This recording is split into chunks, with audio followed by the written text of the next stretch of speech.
I feel like I have so many questions to ask you because you've been doing type for so long and you have a extremely illustrious career.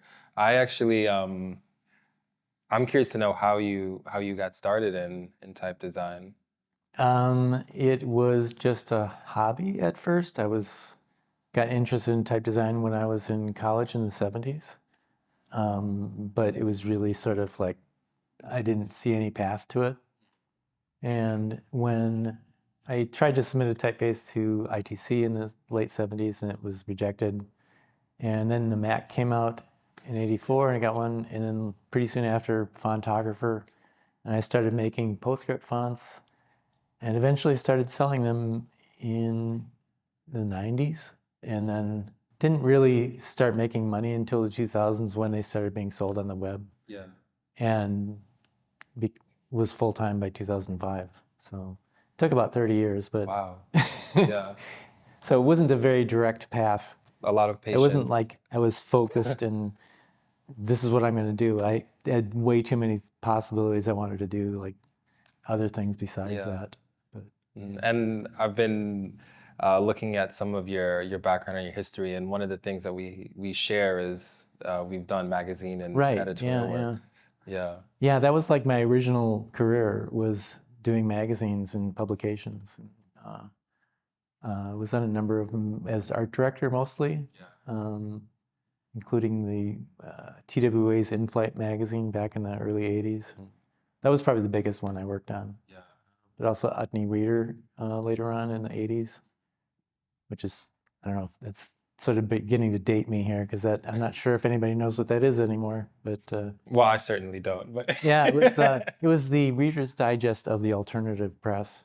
okay. Yeah. Just pretty apt description, but also some like newspapers, weekly newspapers, things like that. Yeah, that's Yeah. awesome. It's funny because prior to working in magazines, I at this point I've worked on three separate publications, and I was asked to design a magazine in 2020, and it was the first time that I ever had any experience in any type of publication design, and it was just such a challenging experience to take what I generally was doing was more, graphic design and poster design or of some branding work, but to think about the design of a magazine over, pages and pages and pages and what that experience could look like was just such a um, interesting challenge. And I've like now come to love doing magazine editorial line and the way that you can play with type and Yeah, I really loved it because I started out originally I wanted to be an illustrator, but I sort of veered into art direction and design very early on. But I really loved the fact that, well, my first job was at an advertising art studio, yeah, and advertising art studio. yeah, and I decided from after that experience, I did not want to be in advertising. Yeah. I think we all have that experience where you do And that's advertisements. when I started sort of doing some work for this little weekly paper in Minneapolis and eventually worked there and did publications for like the next 20 years. Yeah.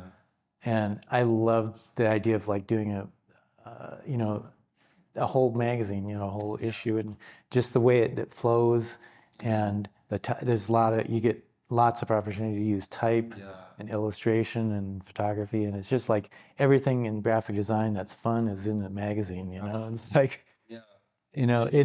in you're selling ideas usually rather than products. So, or stories or whatever. You're not really trying to sell anything particular. Yeah. So, I always like it. I used to DJ and I compare it to kind of creating the perfect mix where you can start to set, right, tones and right. different pacings with I your could see design that. Yeah, yeah. in a magazine. Yeah, that's a good Mm, analogy. yeah. I'm also curious about the typefaces that you were creating that were inspired by the hand-drawn lettering on magazines. It seems like such a Um, fascinating. yeah, I'm not. Yeah, I guess in some cases there were magazines. My hand lettering sort of fonts. A lot of them are based on old movie titles and Oh, okay. things like that.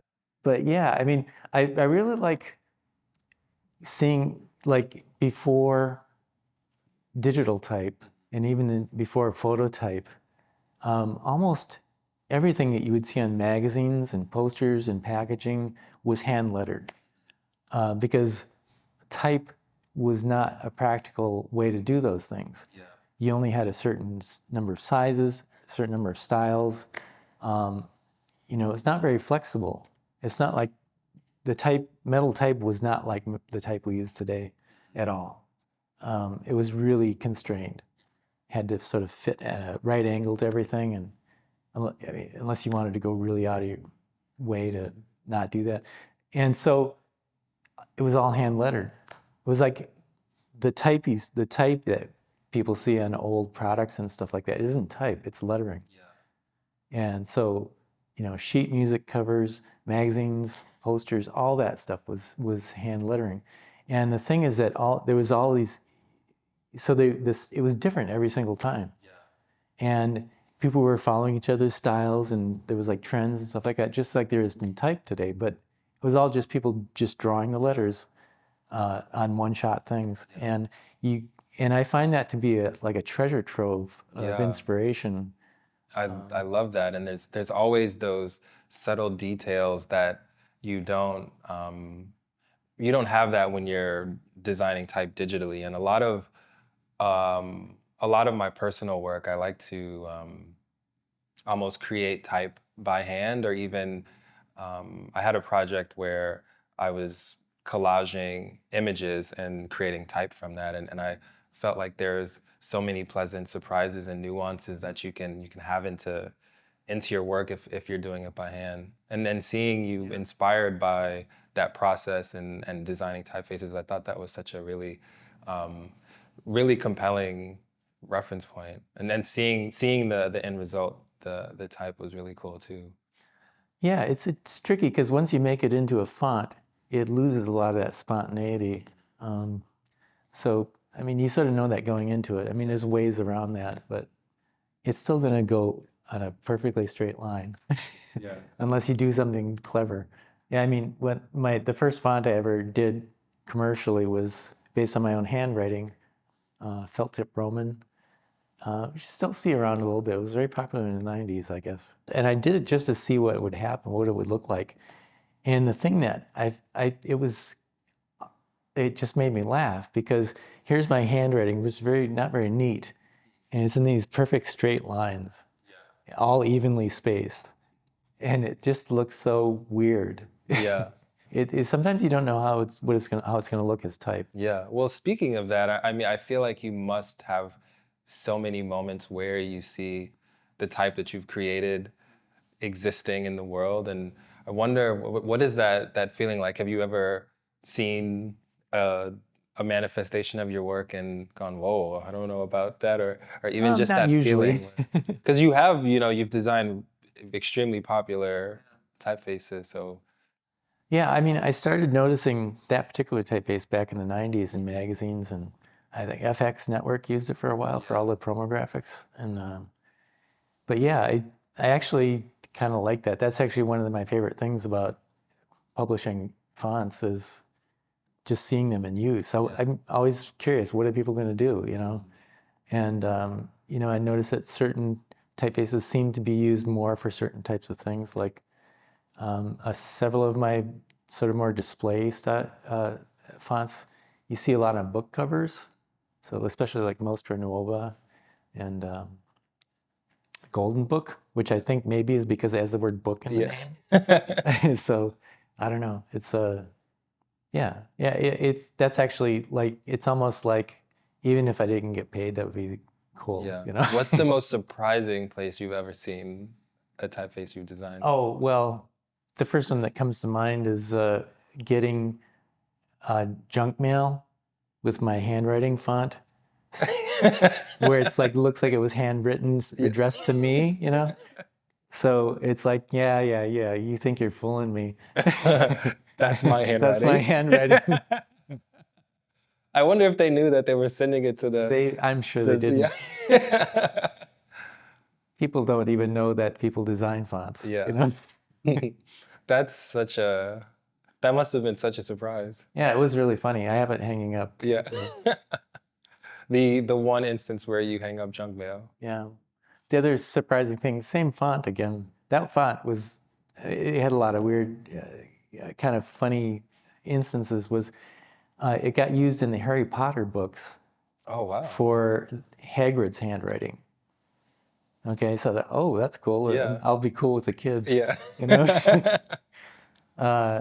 And what was funny is that, there's all these free fonts that are based on like famous logos and things like that. And there's one called Hagrid's Handwriting that's based on that. But they only got the letters right that were in the book. Everything else is just a mess. Yeah. So they like scanned all the letters in the book and So it's an iteration of your handwriting. yeah, it's really weird. And it's like, Yeah. Nobody's going to use this, Yeah. What magazines have you been Yeah, working so on? the first magazine that I worked on is Justsmile, which is a independent publication that champions and stories Black and POC creatives. And I jumped into it not knowing how to design a magazine. Worked with some really talented designers that are much better at organization and structure. I'm the type of designer that likes to come in and mess things up. But from there, I had the honor to work with the New York Times Magazine for a few months and really see their process and some really incredible designers, but also just the journalists and the photo editors, all of the team. It was just such a great place to work. And Yeah, that seems to be like one of the art direction, like, it's like your stamp card. Like, here's all the amazing places to work as an art right, director. yeah, New York Times Magazine. Yeah. Yeah, fortunate enough to be able Right. to work with that team. Yeah, that's amazing. Yeah, no, that's congratulations. I mean, you've spent 30 plus years as a designer, typeface designer. I'm curious to know if you have any words of wisdom or any insight that you like to share throughout your career. Yeah, I guess patience is a virtue. Yeah. It's not something that happens really quick in the process of making the font, and it sometimes takes a long time for it to get any traction in the market if it's a commercial font. So, and it's also very difficult to predict what's going to sell, what people are going to like. If you look at what's popular now, that's probably not it. Yeah. By the time you get finished. Mm-hmm. So, yeah, I don't know. I mean, I guess that's persistence is a good personality trait to have if you want to get it. Absolutely, I yeah. felt like I didn't have that when I was younger and was reluctant to try to really get serious about it until later on. Yeah. Well, thank you for that. Sure.